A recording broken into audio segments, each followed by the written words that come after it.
I don't know why my heart feels heavy tonight. Maybe because the memories won't let me sleep. Memories of the day I saw everything fall apart right in front of my eyes. People say age makes you forget. But there are some moments you never forget, no matter how many years pass. No matter how many seasons change. I still remember the smell of dinner that night. The sound of the rain outside. And the faint laughter coming from the other room. My house felt alive, full of the same warmth I had always wanted for my children. My daughters were grown, married, and I thought I had raised them well, taught them the meaning of love, loyalty, and respect. But sometimes life tests you in ways you can never prepare for. Anna, my youngest, had always been special to me. She was my quiet one, my listener. She had dreams in her eyes and fire in her spirit. When her sister got married to James, I thought we were the luckiest family alive. James was kind, helpful, always ready to lend a hand. He would come over, fix the old tap in the kitchen, change the light bulbs, bring me my favorite tea. He called me Mom with such ease that I forgot he wasn't really my son. I thought I had everything: a happy home, a family that loved one another, peace in my heart. But peace doesn't last forever. It started with small things, things most people wouldn't even notice. I'd walk into the living room and find Anna and James sitting too close. The way they would look at each other, I can't explain it, but a mother knows. They would quickly stand up, act normal, and I would tell myself it was nothing. I didn't want to doubt my own daughter. I didn't want to think that something so wrong could happen under my roof.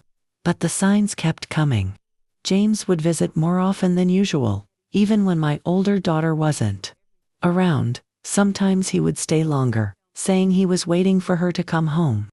Anna would be there too, cooking tea, chatting with him, laughing in a way I hadn't seen in a long time. My heart told me something was wrong, but my mind refused to believe it. I am an old woman, I thought. Maybe I am just imagining things. Maybe my eyes see things that aren't there. But then came the night that changed everything. That night was like any other. I had just finished cleaning up the kitchen after dinner. The house was quiet, except for the sound of the ceiling fan turning above me. I remember sitting down in my old wooden chair, the one your grandfather made for me so many years ago. I could still smell the faint scent of spices from the meal. I heard a sound from down the hall, soft laughter. Not the carefree kind you hear in daylight. It was quieter, almost like a secret. I stood up, my heart beating faster than usual. At my age, you learn not to rush into things, but something inside me told me I had to go see what was happening. My feet felt heavy as I walked toward Anna's room. Every step echoed in the silence of the house. I stopped near the door. I could hear whispers now, voices I knew too well. James's voice, and Anna's. I don't know why my hands started to tremble.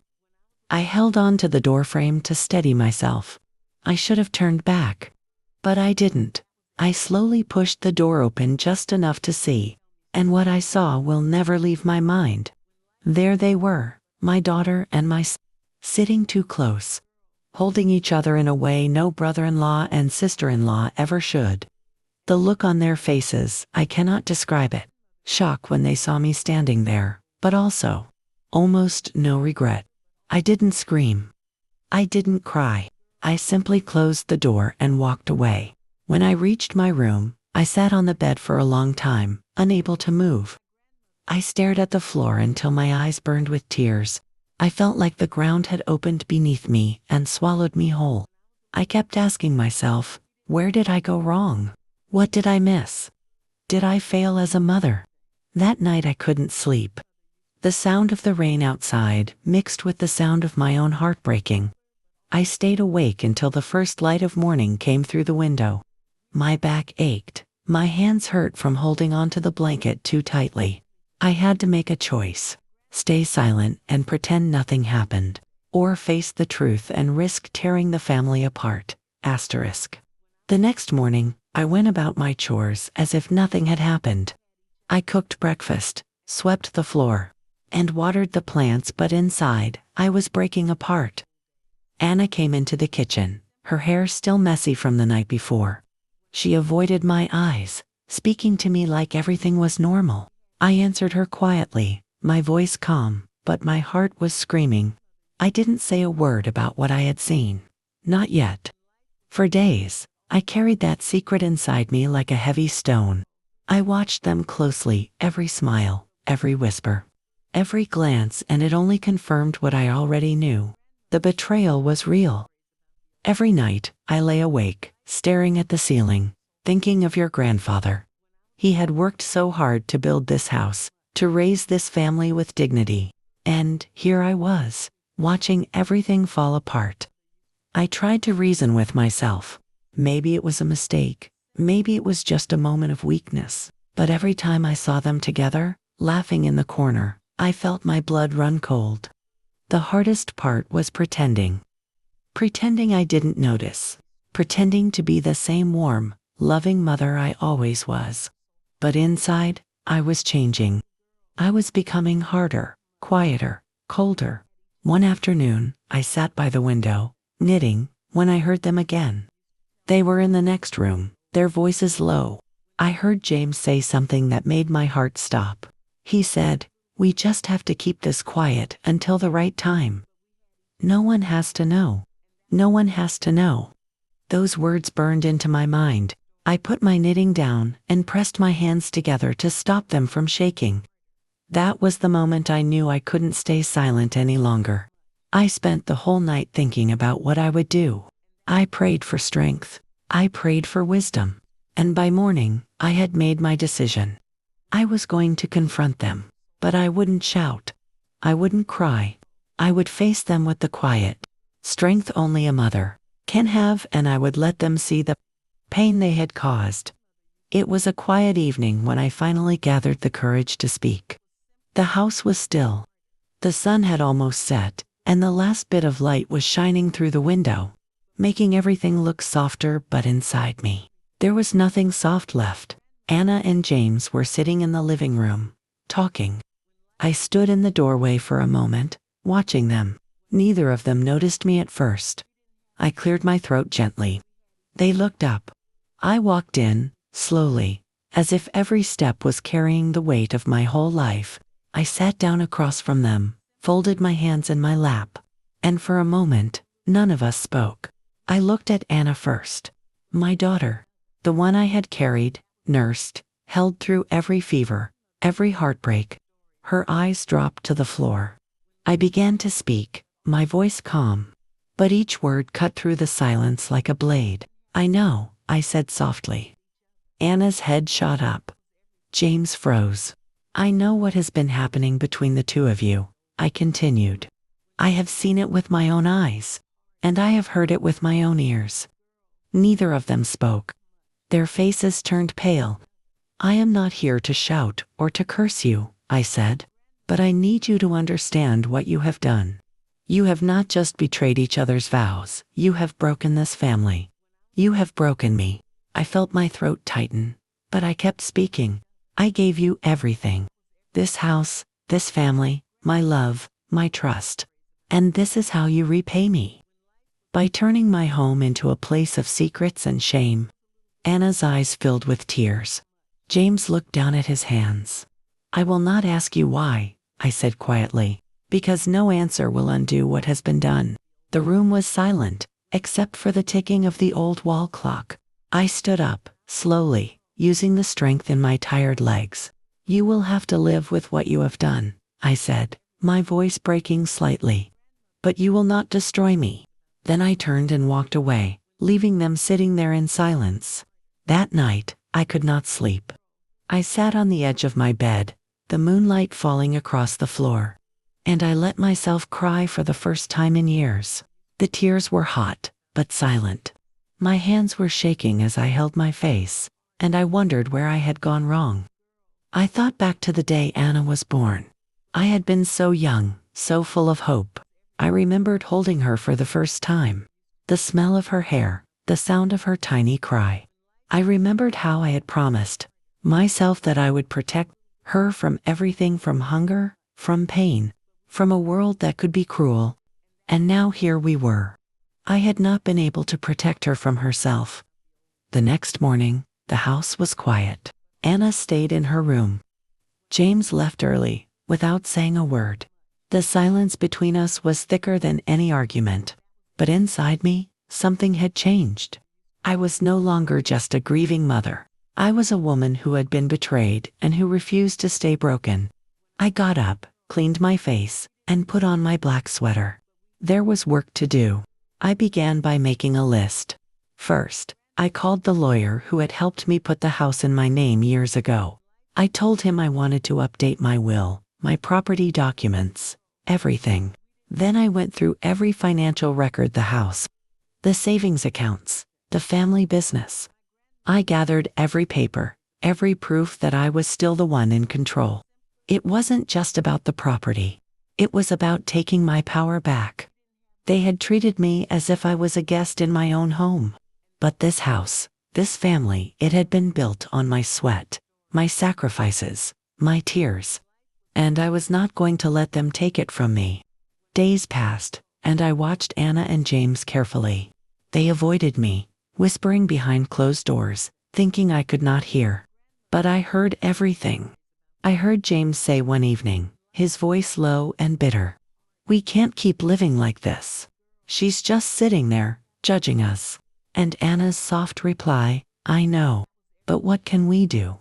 They were cornered, and I was ready. One Sunday afternoon, when the house was filled with a heavy silence, I called them both into the living room.